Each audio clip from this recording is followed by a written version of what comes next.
శుక్లాంబరధరం విష్ణుం శశివర్ణం చతుర్భుజం ప్రసన్నవదనం ధ్యాయేత్ సర్వవిఘ్నోపశాంతయే అగజానన పద్మార్కం గజానన మహార్నిశం అనేకదంతం భక్తానాం ఏకదంతముపాస్మహే.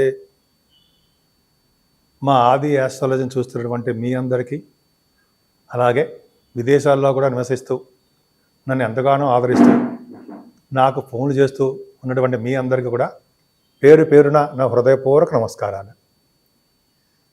ఇప్పుడు మనం డిసెంబర్ 8 తారీఖు నుంచి 14 తారీఖు వరకు తెలుసుకుందాం ఈ వారం రోజులు. అంతకంటే ముందర మీరు మీ జాతకాలు తెలుసుకోవాలనుకుంటే మీ date of birth, time of birth, place of birth 3 ఉండాలండి. జనరల్గా చాలామందికి పెళ్ళిళ్ళు అవ్వడం కోసం కానీ, లేకపోతే కొంతమందికి చదువు విషయంలో కానీ, కొంతమంది ఫారిన్ వెళ్ళడం కోసం కానీ, ఇట్లా మీకు చాలామంది జాతకాల్లో కొన్ని ఉంటాయి. మా ఆది ఆస్ట్రాలజీ తరఫున నేనే పర్సనల్గా మీ అందరి యొక్క జాతకాలు చూసి నేను చెప్తానండి. అంతేకాకుండా నేను షూటింగ్స్లోనూ లేకపోతే బిజీగా ఉండడం వల్ల, ఫోన్లో బిజీగా ఉండడం వల్ల ఒకవేళ మీ ఫోన్ లిఫ్ట్ చేయలేకపోతే ఏమనుకోవద్దు. మీకు నా వాట్సాప్ నెంబర్లో ఇది ఉంది. మీ వాట్సాప్లో మీరు డీటెయిల్స్ పెట్టేస్తే నేను మీకు ఫోన్ చేసి మీకు ఏం కావాలి మీకు నేను అడుగుతాను. అది మీరు చెప్తే ఖచ్చితంగా చెప్దామండి, అందులో డౌటే లేదు. నేనే చెప్తుంటాను. నాకు 34 సంవత్సరాల అనుభవం కూడా ఉంది ఇందులో. సరే, అది పక్క పెడితే అసలు మనం ఈ డిసెంబర్ నెలలో 8వ తారీఖు నుంచి 14వ తారీఖు వరకు కూడా రాసుల్లో ఉండే గ్రహాలు ఏ భావాల్లో ఉన్నాయి తెలుసుకుందామండి. గురుడు వృషభ రాశిలోను, అంటే వక్రగతిలోను, చంద్రుడు కూడా 14వ తారీఖుని చంద్రుడు కూడా కలిసి ఉంటాడు వృషభ రాశిలో.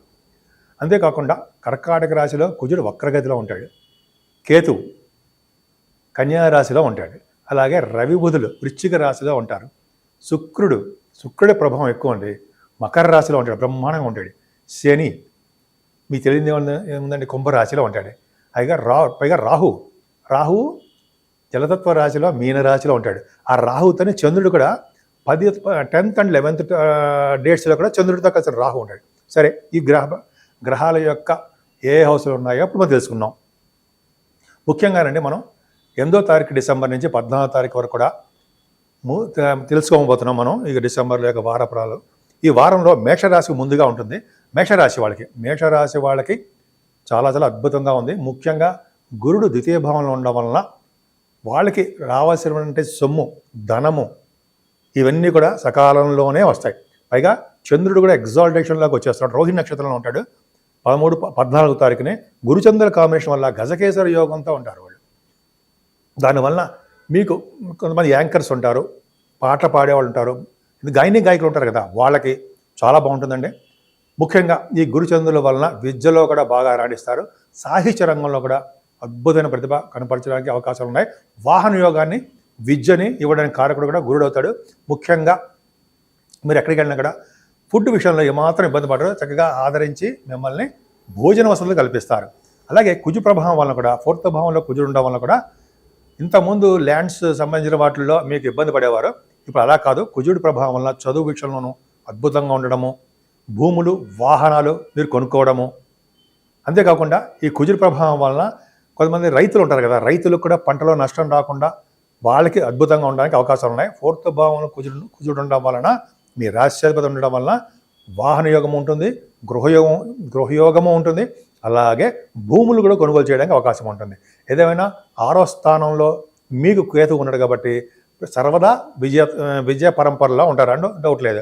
పైగా కేతు ప్రభావం వలన 6వ భావంలో ఉండడం వల్ల మీకు మేనమామలు ఎక్కువగా బాగుండడము, వాళ్ళ వల్ల ఫైనాన్షియల్ డెవలప్మెంట్స్ ఉండడము, మీకు కొద్దిగా శత్రువులు ఉన్నా కూడా వాళ్ళ నుంచి బయటపడే అవకాశం ఎక్కువ ఉంది.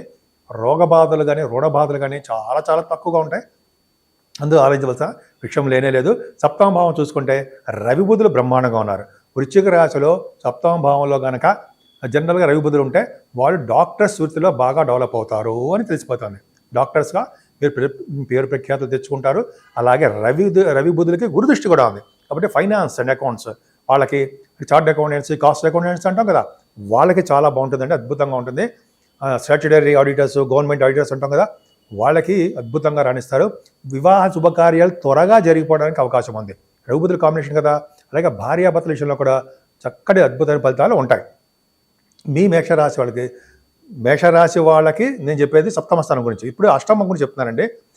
ఇందాక సప్తమం ఉన్నాను, అష్టమ స్థానంలో రవి బుధులు ఉండడం వలన, గురు దృష్టి కూడా ఉండడం వలన విదేశాలని వెళ్ళడానికి అవకాశం ఉంటుంది. గవర్నమెంట్ ప్రొఫెషన్లో మీరు ఉండడానికి, గవర్నమెంట్ ద్వారా డబ్బులు రావడానికి అవకాశాలు ఎక్కువ ఉంటాయి. ఆ రవి బుధుల కాంబినేషన్ కదండి, ఎక్కువ కాలం బతకడానికి అవకాశం ఉంటుంది. దీర్ఘాయుర్దాయం అంటాం కదా, మీ ఒరిజినల్ జాతకాలు కూడా చూసుకోండి. అలాగే బుధుడు కూడా ఉండడం వల్ల విదేశ పర్యటన తప్పదు. అష్టమ భావానికి రవి బుధులు చూడడం వల్ల కూడా డాక్టర్స్ వృత్తిలో ఉన్న వాళ్ళకి చాలా బాగుంటుంది. దశమంలో శుక్రుడు అద్భుతం కదండి. దశమంలో శుక్రుడికి మీకు భాగ్యం బ్రహ్మాండంగా ఉంది. దశమంలో శుక్రుడు ఉన్నాడంటే మీకు సప్తమాధిపతి దశమంలో ఉన్నాడు కాబట్టి ఉన్న ఊరు నుంచి దూరంగా ఉంటారు. ఎప్పుడైనా సరే సప్తమాధిపతి దశమంలో మీ జాతకాలు కూడా చూసుకోండి ఉంటే, వాడు 4th హౌస్లో దశమంలో ఉన్నా సరే వాళ్ళు మీరు ఫారిన్ కంట్రీస్ వెళ్ళడానికే ఎక్కువ అవకాశాలు ఉంటాయి. పైగా విద్యారీత్యా అద్భుతంగా ఉంటుంది. ముఖ్యంగా సినిమా రంగంలో ఉన్న వాళ్ళకి, అంటే కళారంగంలో ఉన్న వాళ్ళకి అద్భుతంగా వాళ్ళకి మంచి అవకాశాలు, సక్సెస్ రేట్ ఎక్కువ ఉండడానికి అవకాశాలు ఎక్కువ ఉంటాయి. శుక్రుడు కదండి, ఎక్కువగా బట్టలు ఇవ్వడము, మంచి గోల్డ్ కొనుక్కోవడము, మంచి వాహన యోగాలు, ఇక మంచి అందంగా కనపడడానికి శుక్రుడే కారకుడు కదా, అద్భుతంగా ఉంటారు. లాభస్థానంలో శని ఉన్నాడు. దశమలో శుక్రుడు మీ బిజినెస్ రిలేటెడ్ ఇండస్ట్రీస్లో బాగా రాణించడానికి, ఉద్యోగపరంగా మీకు ధనం సంపాదించడానికి అవకాశాలు ఎక్కువ. కానీ శని రాహులు మీకు ఇబ్బంది పెడుతున్నారండి. శని మీకు బాధకుడు అవుతాడు కాబట్టి కొద్దిగా ఆలస్యం చేసి చికాకులు పెట్టి కోపాన్ని తెప్పించి అప్పుడు మీకు ఉద్యోగం అంటే మీ ప్రాఫిట్స్ కానీ డెవలప్మెంట్స్ కానీ మీకు రావాల్సినటువంటి డబ్బులు కానీ ఇస్తాడు. ఇంకా చంద్ర రాహువులు ఉన్నారు కదా, వైభవంలో చంద్రుడితో కలిసిన రాహు మంచివాడండి. 10-11 తారీఖుల్లో చంద్రుడితో కలిసిన రాహు ఉంటాడు. అది చంద్ర రాహులు ఉండడం వల్ల దైవభక్తి ఎక్కువగా ఉండడము, మంచి ఫిజిక్ బాగా ఉండడము, ముఖ్యంగా భార్య మాట భర్త, భర్త మాట భార్య వినడానికి అవకాశాలు ఉంటాయి. మీకు జాతకాల్లో చూసుకోండి, చంద్ర రాహులు కలిసి ఉంటే వాళ్ళకి విశేషమైన దైవభక్తి ఉంటుంది, మంచి ఫిజిక్ ఉంటుంది. అంతేకాకుండా ఈ భార్యాభర్తల యొక్క అనురాగం, ఆప్యాయత, ఒకళ్ళ మాట ఒకళ్ళు వినడం ఖచ్చితంగా ఉంటుంది. సో ఈ విధంగా మేషరాశి వాళ్ళకి బాగుంది.